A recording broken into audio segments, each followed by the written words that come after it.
সকাল সকাল চলে আসলাম রত্নার ত্রিভুবনে রত্না আমি। এখন বাজে 7টা 5। আমরা অনেক ভোরবেলার থেকেই জেগে রয়েছি। প্রায় 6টা বাজতে 10 মিনিট আগে, না 5টা 40 কিংবা 5:45 এরকম সময় আমাদের কাছে একটা ফোন আসে। সেই ফোন আসার পরেই আমরা উঠে পড়েছি। তা তোমাদেরকে বলছি আস্তে আস্তে। তারপরে সব কাজ সেরে, আশেপাশে কাজ সেরে, স্নান করে এবার পুজোটা সেরে নিই তাড়াতাড়ি করে। খুব ঠান্ডা, খুব ঠান্ডা। এই ভিডিওটা না অনেক আগের ভিডিও, অনেক আগে বলতে এই বুধবার।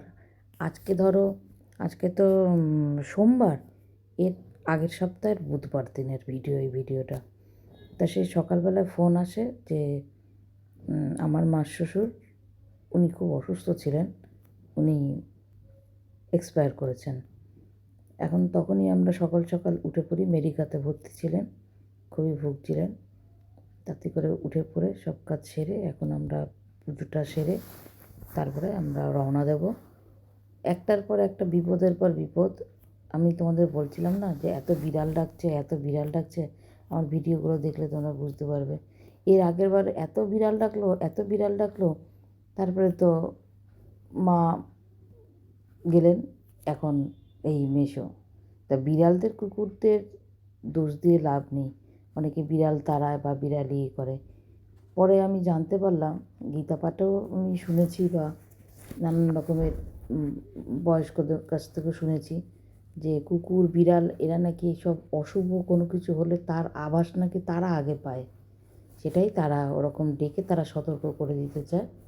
সে যাই হোক, এখন তাড়াতাড়ি করে তৈরি হয়ে নিই। তৈরি হয়ে নিয়ে বেরোবো। ওখানে করবো একটু করবো, ফেনা ভাত করবো। ফেনা ভাত আর একটু আলু সেদ্ধ করবো। আমরাও একটুখানি খাবো। আস্তে আস্তে হয়তো বিকেল হয়ে যাবে, ওই জন্য একটু মুখে দিয়েই বেরোবো। ভীষণ ঠান্ডা গো, মানে জলে হাত দেওয়া যাচ্ছে না, হাত কেটে যাচ্ছে। আজকে তো ঠান্ডা অনেকটাই কম, কিন্তু সেই দিনের কথা বলছি, সেদিন সেই কয়টা দিন ভীষণ ঠান্ডা পড়েছিল, ভীষণ ঠান্ডা পড়েছিল। তাড়াতাড়ি করে যে করবো, হাতও যেন করছে না, হাত অবশ ঝিঝি ধরে যাচ্ছে হাতের ভেতরে, না মানে ঝিনঝিন ঝিনঝিন করছে। তা করে নিই, পুজোটা করে নিই। বিপদ যখন আসে না, চতুর্দিক থেকে বিপদ আসে, চতুর্দিক থেকে বিপদ আসে। মায়ের মৃত্যু কিন্তু এখনো পর্যন্ত, মানে আমি বুধবারের কথা বলছি, সেই বুধবার থেকে এখনো হয়নি। 10 তারিখে, ডিসেম্বরের 10 তারিখে মা মারা গেছেন। দেখো, তার মধ্যেই এই ঘটনা। আর কি বলবো, ভালো লাগছে না। এমনিতেই এক শোক কাটিয়ে উঠতে উঠতে আর এক শোক।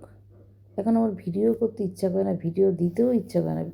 মন মানসিকতা একদমই ভালো না। কী ভিডিও দেবো, আমার ক্যামেরাই ধরতে ইচ্ছা করে না। এই শর্ট ভিডিওগুলো দিই কখন, মানে সকালেরটা দুপুরে, দুপুরেরটা বিকেলে, বিকেলেরটা রাত্রে, মানে এইরকম হচ্ছে। ভালো লাগছে না।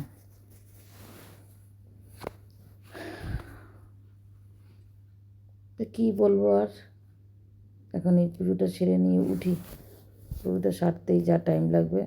দেখো, পুজো পাঠ সব হয়ে গেছে, লাইট টাইট সব অফ করে দিয়ে এবার বেরোবো। পুজো পাঠ সেরে মাসি বাড়িতে চলে গেছি। মাসি বাড়ি থেকে তোমার দাদাভাই গেল ফুল আনতে, ফুল এনে চলে গেল হসপিটালে। আর আমি, আমার মামি শাশুড়ি আর মাসি শাশুড়ি দুজনে মিলে গেলাম একটু বাজারে। বাজারে বলতে মাসির শাড়ি, জামা কাপড়, গামছা, ওই যে উঠে যে পড়বে, তারপরে আমার ননদের জন্য জামা, এই সমস্ত। তারপরে বড় মাসি শাশুড়ি আবার হবিষ্যি নিতে দিল। সেই হবিষ্যির সব ফল, মানে রাত্রিবেলায় এসে যে খাবে, সে এখান থেকে ফল নিলাম। তারপরে চাল, আলু, লঙ্কা, ঘি, সন্দক লবণ, এই দুধ, মানে কাঁচা দুধ। আর মামি শাশুড়ি নিল শাড়ি, গামছা, অনেক কিছু, সায়া, ব্লাউজ টাউজ সব কিছু।